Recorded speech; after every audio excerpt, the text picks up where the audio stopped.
La función de fondo es en la explicación de cómo se llega a tales extremos. Como decía, el informe de la CH consiste en 12 tomos, pero el cuerpo del informe son los primeros 5 tomos, y en esos 5 tomos realmente construye su narrativa. Esos 5 tomos iniciales no incluyen el relato de los casos, más bien los casos están en 4 tomos de anexos, no en el cuerpo mismo que constituye pues esta narrativa que decía. El informe, voy a hablar un poco sobre cómo se estructuró el informe. No voy a hablar sobre cómo se redactó, en parte porque creo que es un ejemplo que quizá no sería bueno repetir. Tenía muchos defectos en el proceso de elaboración y no lo recomiendo. Entonces prefiero, pues podemos hablar en algún momento de lo que se hizo y lo que no, pero más bien quería hablar de la estructura para ver la hilación y la relación entre la investigación y cómo se estructuró esto. Hubo el primer tomo, pues hace 2 cosas. Por un lado, cuenta la metodología de la comisión, cómo se trabajó, en qué consistió el trabajo, quién no hizo toda la parte metodológica, para luego pasar a lo que es probablemente la parte central de ese tomo, que es sobre las causas y orígenes del enfrentamiento. Y es ahí quizá donde se ve la expresión más clara del nombre de la Comisión de Esclarecimiento Histórico. Y allí hay un concepto de la historia como la búsqueda de explicaciones, no de culpables, ni un recuento del simple desenvolvimiento de los hechos en el tiempo. Pero entonces el enfoque es sobre causas y orígenes del enfrentamiento. Ahí se explaya. Luego hay 2 tomos que básicamente son los análisis de las partes y de las violaciones. En esto se analizan las estructuras, estrategias, políticas, tácticas y prácticas de las partes que llevaron a cometer las violaciones a los derechos humanos y los hechos de violencia. En cada violación, y aquí debería decir que sí empezamos trabajando sobre la lista corta, digamos, de las violaciones más graves, pero efectivamente mientras íbamos en la investigación, profundizando la investigación, íbamos también agregando temas a la investigación. Por ejemplo, en algún momento del enfrentamiento, hacia mediados de los años 70, realmente el sistema de justicia deja de funcionar con respecto a cualquier cosa relacionada a un conflicto. Ni responden los tribunales a los habeas corpus, nada. Entonces hicimos un trabajo en esos 2 tomos también sobre temas como la denegación de justicia, como decía, pues ya salía de la misma investigación como un tema. Pero en cuanto a las violaciones graves de los derechos humanos que normalmente se trabajan en una convención de verdad, se hace un análisis de cada una de las categorías que se estudiaron, tanto las violaciones individuales como ejecución extrajudicial, desaparición forzada, tortura, violación sexual, denegación de justicia, como decía, como violaciones de carácter colectivo, como que se han mencionado en las respuestas, derechos de los pueblos indígenas, desplazamiento forzado, masacres y genocidio. Estos análisis no se presentaron caso por caso, sino de manera analítica. Empezaba con una revisión jurídica del derecho aplicable con respecto a la violación específica, luego revisando el desenvolvimiento en el tiempo y el territorio de cada violación, los objetos políticos y étnicos de las mismas. Identificaba los patrones de violaciones y describía los aspectos sistemáticos en su comisión. También en estos 2 tomos se dio un análisis de los hechos de violencia, nuevamente por el tipo de hecho cometido por la guerrilla, de manera en paralelo a lo que se había hecho con respecto a las fuerzas del Estado. Y luego de esos 2 tomos hay Otro que trabaja sobre las consecuencias y efectos de la violencia, con un efecto, como decía, complementario a lo que había hecho Remy, con un enfoque sobre los impactos en la sociedad, en las organizaciones, en las instituciones, incluyendo el sistema de justicia, y cómo se había efectivamente afectado el tejido social, los valores de la sociedad y demás. Y finalmente, tiene de esos 5 que son el cuerpo principal del informe, hay un tomo de conclusiones y recomendaciones. Y luego, pues, para completar los 12 tomos, una serie de anexos muy largos, 2 tomos con los informes de los casos que llamábamos por fin ilustrativos, que son los casos en los cuales se logró profundizar más, que ilustraban patrones, ilustraban estrategias, o tenían algún impacto grande en la historia nacional. 4 tomos con un breve resumen de todos los casos presentados y validados. 4 tomos tomó para poder hacer, realmente son resúmenes muy escuetos, pero se quería incluir todos los nombres que lográbamos recoger, porque como sabrán aquí también muchas veces si se eliminan familias completas o comunidades completas, los nombres también muchas veces se pierden. Entonces es como que se borrara a la gente pues, de la faz de la tierra. Entonces dedicamos bastante tiempo a la recuperación de los nombres y queríamos plasmarlo en el informe. Y por último hubo un tomo de documentación sobre el proceso de la CH. Eso incluía las cartas al ejército solicitando documentos que o nunca respondieron o dijeron que no existían, igual con la policía, igual con las cortes, con los tribunales. Pero ahí está toda la documentación de la comunicación o el intento de comunicación y de solicitud de la comisión hacia el Estado y sus instituciones, y otras cosas también, solicitudes diplomáticas y demás. Ahora quería regresar al primer tomo sobre las causas y orígenes del enfrentamiento, que es, como decía, el corazón del esclarecimiento histórico. Hace un planteamiento que utiliza la historia como la búsqueda de explicaciones y va más y es la única parte del informe que va más allá del periodo de tiempo de la comisión, digamos, del mandato de la comisión. Como decía, que era de 1962 a 1996, pero en este capítulo se extiende pues la labor de investigación y de análisis a tiempos mucho anteriores al del conflicto armado. En eso analiza los aspectos estructurales y las dinámicas sociales, ideológicas y políticas que dieron lugar al conflicto, según el criterio de la comisión y sus investigaciones.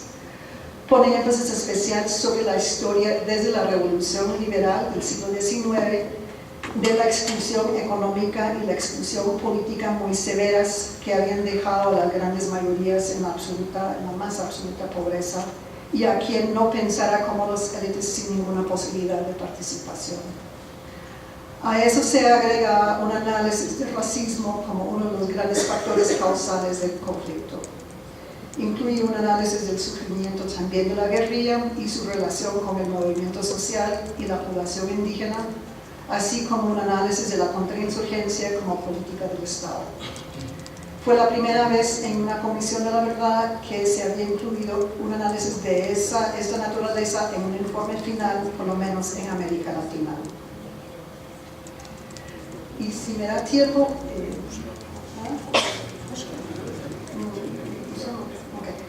entonces quería hablar de un grupo de análisis histórico que se hizo con intelectuales académicos guatemaltecos como un apoyo a la comisión, pero quizá en otro momento puedo hablar más de eso.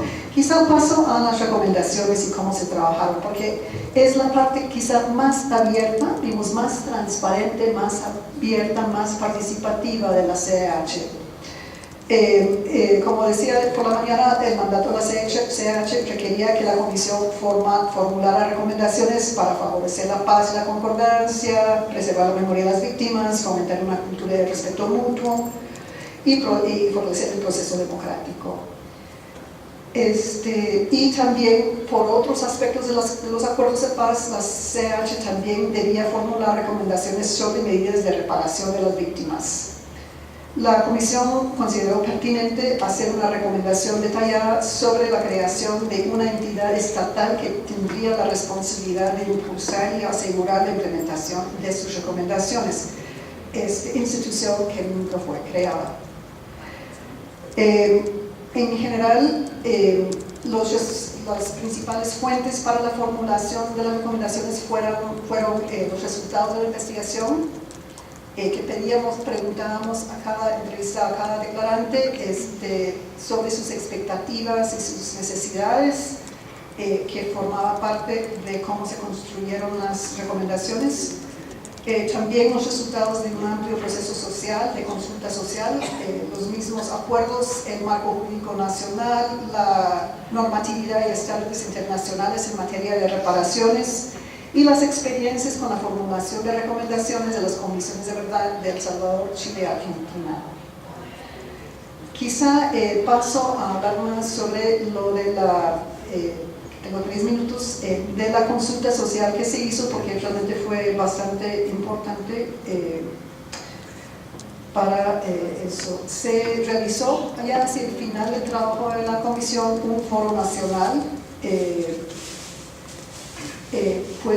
se contó con la presencia de más de 400 personas de casi 140 organizaciones. Posterior al foro, la comisión había hecho una solicitud de propuestas para sus recomendaciones. Hubo 60 propuestas por escrito que formaron la base para la discusión en el foro, ya con la presencia, como decía, de más de 140 organizaciones. Del foro se produjo un documento que sistematizó las propuestas y que sirvió de referente importante para la elaboración de las recomendaciones específicas. Creo que este proceso participativo y abierto fue un complemento importante a la labor generalmente cerrada y confidencial de la comisión. Además de insumos, generó espacios de discusión a pesar de la práctica cerrada de las investigaciones, y esto a la vez ayudó a generar mayor credibilidad para la comisión. Con respecto a las recomendaciones en sí, tengo una visión bastante o algo crítica por lo menos. Son 84 recomendaciones agrupadas en 6 grandes temas y a mi manera de ver eran demasiadas. Si uno plantea, aunque el país tiene muchos problemas, una comisión de verdad no puede cubrir todas las recomendaciones para rectificar situaciones muy diversas y problemáticas. Esa es mi perspectiva, y entre más recomendaciones pone una comisión, quizá más difícil va a ser lograr su implementación. Entonces, de esa experiencia yo creo que sí hay que ver efectivamente las recomendaciones esenciales sobre la materia más central de la comisión. Ha habido algún avance con algunas recomendaciones.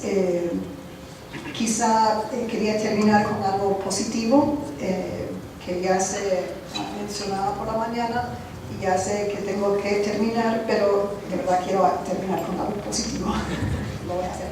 Y eso, quiero hacer referencia a las recomendaciones que tocaron el tema de la persecución penal de los responsables. En particular, una recomendación que hacía referencia a la Ley de Reconciliación Nacional. Ahora, en Guatemala, la Ley de Reconciliación Nacional es conocida también como la Ley de Amnistía. Ahora, esa Ley de Amnistía tiene una parte, el artículo 7, muy interesante. Porque el artículo 7 dice que a pesar de esta amnistía muy amplia que se iba a dar como parte de la negociación, quedaba fuera de la amnistía y llamaba a la persecución penal de los crímenes que quedaban excluidos de la amnistía. Esos son los crímenes internacionales imprescriptibles, incluyendo la desaparición, la tortura y el genocidio. La definición y la recomendación, como decía, llama a la aplicación de la ley nacional en ese artículo referente a la persecución penal. Como a los 11 años de hacer la recomendación, se empezó a ver la aplicación fiel de esa recomendación. El año pasado se condenó el ex jefe de la Policía Nacional a 70 años de cárcel por el delito de desaparición forzada, comprobado con documentos de archivos nacionales. Y como se dijo por la mañana, en abril se abrió el juicio, en la audiencia pública, en el juicio del ex jefe de Estado, dictador general Ríos Montt, y su ex jefe de inteligencia militar por el delito de genocidio y crímenes de lesa humanidad. Y yo sí tengo a pesar de las dificultades que supongo que muchos saben que al final la Corte Constitucional en una acción ilegal anula la sentencia, pero la sentencia se dio y esa sentencia es propiedad de las víctimas ahora, y la sentencia se está divulgando y es una sentencia que se llevó a cabo vía un proceso judicial serio y correcto. Puede ser que se vuelva al proceso, no estoy segura, pero yo creo, mi interpretación es que es un triunfo ya del sistema de justicia del país y de las víctimas de haber logrado una condena por genocidio de un ex militar, cosa que hace 13 años, cuando salieron las recomendaciones, es la recomendación que menos se pensaba que algún día se iba a poder implementar. Bueno, muy buenas tardes.